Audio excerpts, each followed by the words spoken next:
Kurva yang melengkung habis ini artinya suatu saat wabah ini akan berhenti. Nah, garis ini mewakili kapasitas rumah sakit dan tenaga kesehatan. Jadi semua yang di bawah garis ini kemungkinan besar akan dirawat, tapi yang di atas garis ini kemungkinan besar kesulitan dan bahkan meninggal dunia. Nah, tugas kita adalah membuat kurvanya tuh nggak terlalu melonjak tinggi, sehingga semua orang yang sakit bisa masuk ke dalam rumah sakit dan ditangani oleh petugas kesehatan. Jadi gimana caranya membuat kurva ini menjadi landai? Orang itu sakit nularin orang lain. Nah, orang yang sudah sembuh, tubuhnya jadi punya imunitas, sehingga kemungkinan dia tertular lagi itu kecil atau hampir nggak ada. Sehingga caranya sebuah wabah apapun itu dari zaman dulu berhenti adalah ketika cukup banyak orang kena virusnya, lalu menjadi imun sehingga virusnya nggak bisa punya orang untuk ditularin lagi. Nah, kenapa selama ini kita perlu banget namanya social distancing atau ngejauhin diri? Animasi ini bagus banget. Ini contoh kalau semua orang bergerak bebas seperti biasa, nggak ada pikiran, semua tetap pergi konser, pergi jalan-jalan. Ini akan terjadi. Satu orang akan menularkan semua orang berbarengan, dan itu yang berbahaya. Seperti tadi kita ngelihat kurvanya ya. Pada akhirnya akan lewat dan pada akhirnya semua orang akan sembuh. Tapi karena kurvanya tinggi, banyak orang akan mati dalam prosesnya. Nah, yang terjadi di Cina dengan adanya lockdown, ditutup, membuat orang tidak sakit sekaligus berbarengan. Jadi kurvanya lebih landai kalau kalian lihat, sehingga memberi waktu untuk orang-orang menjadi sembuh dan akhirnya bisa melandaikan kurvanya.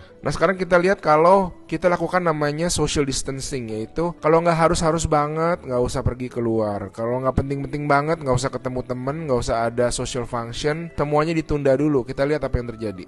Nah, bahkan ini ada simulasi satu lagi. Kalau social distancingnya itu benar-beneran ekstrim, orang nggak boleh keluar, ada jam malam dan sebagainya. Ini yang terjadi. Kita lihat beda banget kan. Jadi ada orang yang akan tetap sakit, tapi mereka bisa masuk rumah sakit dan dirawat.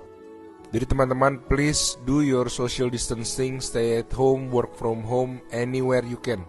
Ada orang-orang yang nggak bisa, saya mengerti, tapi sebisa mungkin lakukanlah semuanya itu. A good way of doing it is to imagine that you do have the virus, yeah, and change your behavior so that you're not transmitting it.